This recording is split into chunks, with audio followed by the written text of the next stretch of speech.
आशुतोष, क्या surgical strike आज की तारीख में आपको लगता है, आपकी समझ में मुद्दा है, बन सकता है?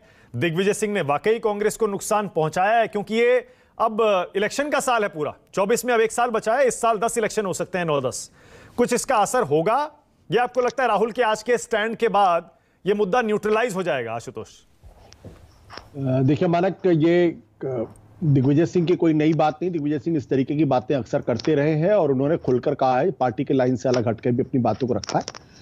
जाहिर सी बात है, जब राहुल गांधी ने इस पूरे मसले पर खुलकर अपनी बात रख दी, कांग्रेस के प्रवक्ता ने खुलकर अपनी बात रख दी, तो उसको बड़ा मुद्दा बनाना मुश्किल होगा भारतीय जनता पार्टी के लिए। वो जरूर इस पूरे मसले को उठाएंगी क्योंकि राष्ट्रवाद और नेशनलिज्म को वो समझते हैं कि ये उनका अपना मुद्दा है और इस पूरे मसले पर वो कांग्रेस को कटघरे में खड़ा करने की कोशिश करेंगे। लेकिन इसमें इस पूरे मसले के दो पहलू हैं। पहला पहलू है इसका राजनीतिक पहलू है, दूसरा इसका जो डेमोक्रेसी से संबंधित पहलू है। राजनीतिक पहलू यह है कि राजनीति के अंदर कभी यह हो सकता है कि किसी एक मसले के ऊपर आप स्पष्ट राय ना लें, आप उस मसले को दबा दें, या कोई एक सर्जिकल स्ट्राइक पर कोई सवाल खड़ा करने पे आपको राजनीतिक कीमत चुकानी पड़ जाए। लेकिन जो डेमोक्रेसी का पहलू है वो बहुत स्पष्ट है। लोकतंत्र के अंदर चाहे सेना हो, चाहे देश के प्रधानमंत्री हो, चाहे राष्ट्रपति हो, चाहे संसद हो, चाहे जुडिशरी हो, चाहे सुप्रीम कोर्ट हो, कोई भी ऊपर नहीं हो सकता है। और इन सारे संस्थानों की स्क्रूटनी जरूरी है। स्क्रूटनी का मतलब यह नहीं होता कि आप अपनी सेना पर सवाल खड़े कर रहे हैं, आप अपनी संसद पर सवाल खड़े कर रहे हैं, आप अपने प्राइम मिनिस्टर पर सवाल कर रहे हैं, क्योंकि ये इंस्टीट्यूशंस है। इन इंस्टीट्यूशंस पर जो है वो इंसान बैठते हैं और इंसान गलतियां कर सकता है। अगर सेना से सवाल पूछना आज की तारीख में गद्दारी है, देशद्रोह है, तो फिर 1962 में जो भारत चीन से जो जंग हारा था और उस वक्त पूरी जंग के दौरान अटल बिहारी वाजपेयी, राम मनोहर लोहिया जैसे लोगों ने कहा था कि जवाहरलाल नेहरू को संसद बुलाकर पूरे मसले पर बहस करनी चाहिए, और बहस हुई। आप देखिए उस वक्त का हमारा लोकतंत्र कितना इवॉल्व था, कितना डेवलप था कि जब जंग चल रही थी, जब हमारे सैनिक चीन से लड़ाई लड़ रहे थे, तब देश के अंदर दिल्ली में संसद बैठी हुई थी और उस संसद के अंदर देश के प्रधानमंत्री को अटल बिहारी वाजपेयी और राम मनोहर लोहिया के सवालों के जवाब देने पड़ रहे थे कि भारत की सेना क्यों हार रही है। अगर हम इस परंपरा को आज से 60 साल बाद अगर हम बंद कर देंगे तो फिर देश अधिनायकवाद की तरफ बढ़ेगा, तब लोकतंत्र आपका कमजोर होगा। और मैं आपको याद दिला दूं, 1973 में अमेरिका के सुप्रीम कोर्ट ने जब पेंटागन फाइल्स आई तो उस पर उन्होंने फैसला किया था और उन्होंने कहा था सुप्रीम कोर्ट ने कि फ्रंट लाइन पर क्या हो रहा है यह भी जानने का अधिकार जनता को है, क्योंकि जब देश सबसे बड़े संकट में हो तब किन लोगों ने गलतियां की हैं और क्या हम ऐसे लोगों को दोबारा चुने। अगर जनता को जानने का अधिकार नहीं होगा तो लोकतंत्र उन्हीं लोगों के हाथ में। आशुतोष, आपको तो पता है उन सर्जिकल स्ट्राइक्स पर वेब सीरीज से लेकर मूवीज से लेकर किताबें तक लिखी जा चुकी हैं। अब बचा क्या है? सबको सब कुछ मालूम ही है। अब उस पर सवाल पूछकर और प्रमाण नहीं है ये कहकर दिग्विजय सिंह क्या हासिल करना चाह रहे हैं? बीजेपी का साफ आरोप है कि वो एक सर्टेन वोट बैंक को केटर करने की कोशिश कर रहे हैं। मैं दिग्विजय सिंह की राय से सहमत नहीं हूं। दिग्विजय सिंह ने जो कहा है उससे कोई सहमत नहीं है। मैं दूसरा सवाल पूछ रहा हूं। मैं सवाल यह पूछ रहा हूं, क्या इस देश के अंदर सवाल पूछना कोई गुनाह है क्या? मैं सिर्फ इतनी सी बात कह रहा हूं। हमें अमेरिका जैसी इवॉल्व डेमोक्रेसी से कुछ समझने की जरूरत है, जो दुनिया के तमाम इवॉल्व डेमोक्रेसी से। वियतनाम वॉर को लेकर पूरा अमेरिकन मुल्क खड़ा हो गया और उसने अंततः अमेरिका के जो पॉलिटिशियंस थे, जो अपने नेस्ट स्वार्थों की वजह से हमारे जो सैनिक थे उनकी जान जा रही थी, शहादत हो रही थी लगातार, और वो यूजलेस शहादत थी। तब वहां उन्होंने कोशिश की कि नहीं, ये सब नहीं होना चाहिए। मेरा कहना सिंपल है कि जो हमारे सैनिकों ने जो सर्जिकल स्ट्राइक की है उस पर सवाल नहीं उठना चाहिए, लेकिन हिस्ट्री में इसकी स्क्रूटनी होगी।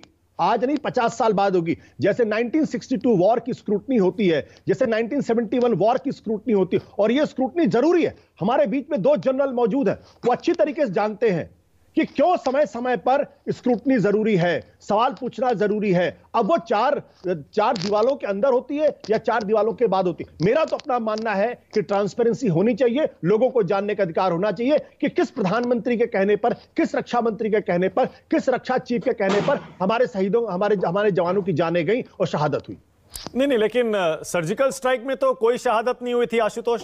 वहां तो जवान गए थे और आतंकियों को नेस्तनाबूद करके आए थे, उनके टेरर लॉन्च पैड तबाह करके आए थे। आप कौन सी शहादत की जानकारी मांग रहे हैं? मैंने फिर कहा, मैं फिर इसको दोहरा देता हूं, मैं एक थ्योरेटिकल सवाल यहां पे कर रहा हूं, ये लोकतंत्र का सवाल है। मैंने कहा कि देश के प्रधानमंत्री से भी सवाल पूछना चाहिए और सेना से भी सवाल पूछना चाहिए। सवाल पूछना कोई गुनाह नहीं है। मुझे दिक्कत उन लोगों से है जो सवाल पूछने को देशद्रोह पाकिस्तान परस्त कर देते हैं। नहीं लेकिन एक सेकंड आशुतोष, आप दो मुद्दों को मिला रहे हैं। एक मुद्दा है सेना से सवाल पूछना, आपको याद होगा। शायद 1 सेकंड आ रहा हूं, आपको मौका दूं। एक सेकंड आशुतोष, मैं ये कह रहा हूं, देखिए जब सर्जिकल स्ट्राइक्स हुई थी, आर्मी ने प्रेस कॉन्फ्रेंस करके जो जानकारी देनी वो दी। उसके बाद और भी जानकारियां सामने आई धीरे धीरे करके, और जैसा मैंने बताया उसके बाद तो वेब सीरीज बन गई पूरी, उस पर मूवीज बन गई, तमाम अखबारों में लेख छप गए, उस पर किताबें लिखी जा चुकी हैं। अब यह कहना कि सबूत नहीं है, ये सवाल पूछना नहीं हुआ ना। मैं ये कह रहा हूं, अगर कोई सवाल पूछता है तो उसमें गुनाह क्या है? क्या लोकतंत्र में सवाल, अगर आप अच्छे सवाल पूछेंगे तो आप बेवकूफी का सवाल भी पूछेंगे। अगर आप सवाल पूछने में बैन लगा देंगे तो अच्छे सवाल भी नहीं पूछे जाएंगे और बेवकूफी का सवाल भी नहीं। दिग्विजय सिंह का सवाल बेवकूफी का सवाल हो सकता है, लेकिन आप दिग्विजय सिंह के सवाल पूछने का अधिकार को देशद्रोही कैसे कर सकते हैं? जो लोग ये काम करते हैं दरअसल वही देशद्रोही, वही लोग जो हैं लोकतंत्र के खिलाफ काम कर रहे हैं। आशुतोष एक सेकेंड, अभी इसी डिबेट में थोड़ी देर पहले कांग्रेस के प्रवक्ता रोहन गुप्ता ने दिग्विजय सिंह के बयान को देश विरोधी बयान कह दिया। गलत कहा उन्होंने, गलत कहा। मैं उनके इस बयान की भर्त्सना करता हूं। आप दिग्विजय सिंह को अगर आप देशद्रोही कहते हैं तो इस देश के अंदर कौन देशभक्त है, मुझे इस पर सवाल पूछना पड़ेगा ना। फिर भाई सवाल पूछने पर आप कोई कैसे देशद्रोही कैसे हो सकता है? मैं तो ये बड़ी हैरानी की बात है। क्या उन्होंने देश के खिलाफ कोई काम किया? क्या उन्होंने पाकिस्तान को इंटेलिजेंस सप्लाई की? क्या उन्होंने सेना की खुफिया एजेंसी पाकिस्तान को दी? अच्छा, मतलब आपका ये कहना है देश के एक बड़े नेता जो एक सूबे के 2 बार मुख्यमंत्री रहे, उनका यह कहना कि पाकिस्तान एनिमी कंट्री में, दुश्मन देश में हुई सेना की सर्जिकल स्ट्राइक का आज तक कोई सबूत नहीं है, आपको लगता है उसके इस बयान का कोई असर नहीं होगा देश में, देश के बाहर या अंतर्राष्ट्रीय स्तर पर? मैं ये कह रहा हूं, क्या आप किसी को सवाल पूछने से रोक सकते हैं क्या? और क्या आप इस वजह से आप दिग्विजय सिंह को देशद्रोही कह सकते हैं क्या? अगर वो देशद्रोही है तो फिर जेल में उनको भेजिए।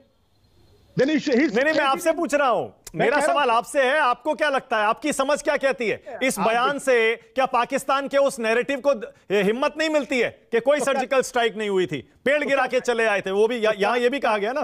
क्या 1962 में जो अटल बिहारी वाजपेयी ने कहा था, जब जवाहरलाल नेहरू सवाल पूछा था, क्या वो चीन की मदद कर रहे थे क्या?